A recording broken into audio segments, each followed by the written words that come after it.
So yeah, so I want to um do a video of the breakdown of the trade I took today on gold, the short trade I took today on gold right here.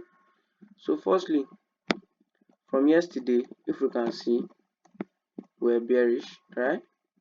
So we had this point here, we had this we had this high that led to this low because it broke this structure here.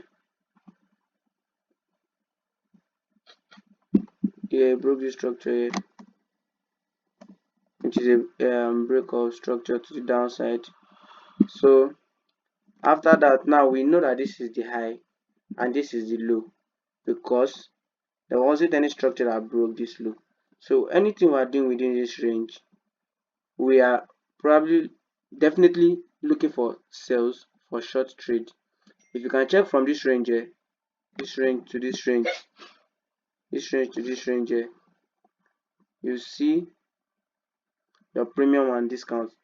You see, so whatsoever you're looking for below this 50% should be buys, and whatever you're looking for above this 50% right here should be what? Sales. As you can see, anything above here, you saw how the thing was like the market was coming to the downside here. So that's one confluence. So right now I saw what market was doing. We are bearish on the 5 minute time frame. I don't want to be going higher to the bigger time frame. So on the 5 minute we are bearish here, right? We are bearish in this range because this was the high that took out this low. So now this high also puts this low.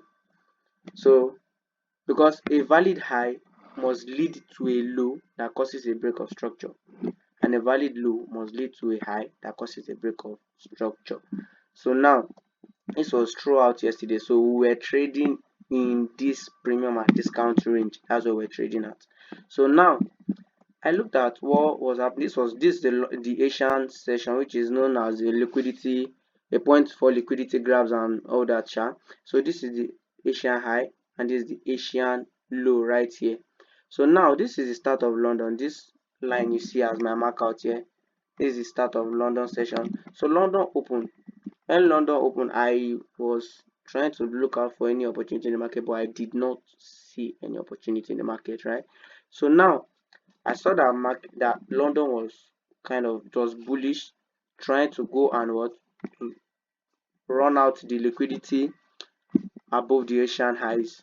So I saw this typically, and I was looking at it because I did not know what to enter. I did not see my confirmation.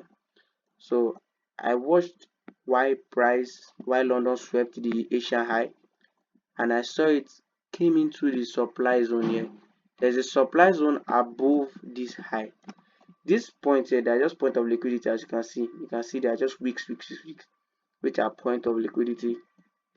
And now I saw this supply zone here.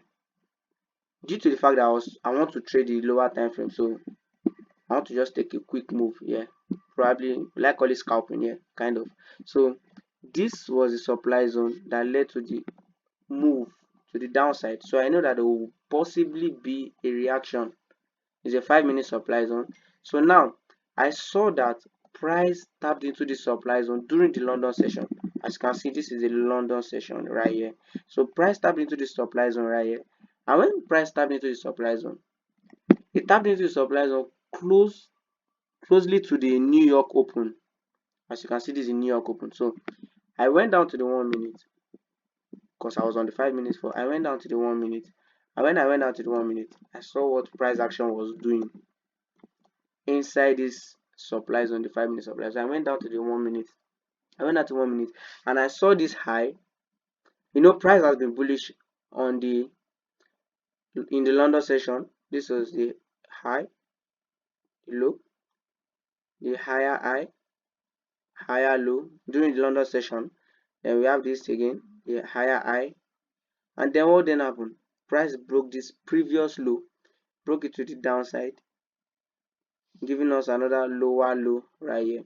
So this was my change of character right here, my market structure shift, whatever you want to call it, my market structure shift. This was it right here. So now I looked at what supply zone caused this move to the downside because there must be power in that supply zone. Whatever zone that can cause this kind of move, there must be massive pressure there. So I saw this, I knew that, oh, okay, price took out liquidity from the highs here. This was the London, during before the London overlaps with the New York. I saw this and I was like, okay, price took out liquidity here, and then price ran to the downside, breaking this previous structure, which now gives us a what? A market structure shift to the downside. So now I waited for price to come to this area, and note, I had to mark out this my supply zone. I marked it out right here. As you can see, I marked out this supply zone here. When I marked out the supply zone, I was supposed to take the entry from here, right? I was supposed to take the entry from here, which definitely my stop loss would have been something like this, and it would have given me a larger RR, but I left it. I purposely waited for a market, for a candlestick rejection. That was what I waited for. So I waited for a candlestick rejection, right? So immediately I saw that price tapped into this zone and it kind of rejected it. Then I just entered from halfway, though I did not wait for the candlestick to close, but I saw the rejection. And then I entered from this zone. When I entered from this zone, I targeted this low. Right here. This, okay. This was the low rather, sorry. This was here to here. This is the high that created this low. So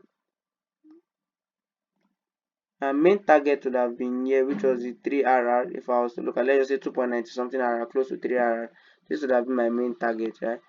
But I had to target here because I think I saw a demand zone around this area on the, I think, 5 minutes. Let me check, I've forgotten. Sorry. I saw this.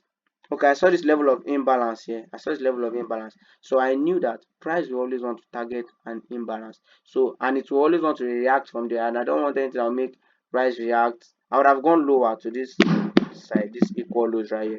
I would have targeted this equal lows here. Sorry, let me mark it out.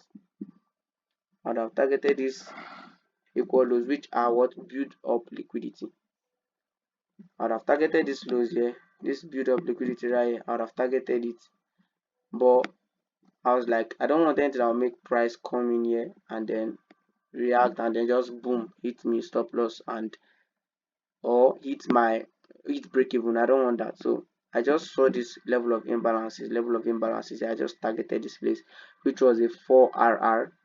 And when I targeted there, that was my main, that was now my new target.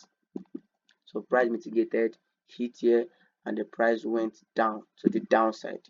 And that was how I hit TP in just how many minutes if we count it. This is 1, 2, 3, 4, 5, 6, 7, 8, 9, 10. Close to 15 minutes, about 15 minutes time market. In 15 minutes, space of 15 minutes, the price hit take profit. The price hit take profit. So that was it on the 1 minute time frame. So that was the breakdown behind the trade I took on good, but I had to start positions, different positions, because I wanted to flip a $10. So I had to start different positions. Yeah, that was my move.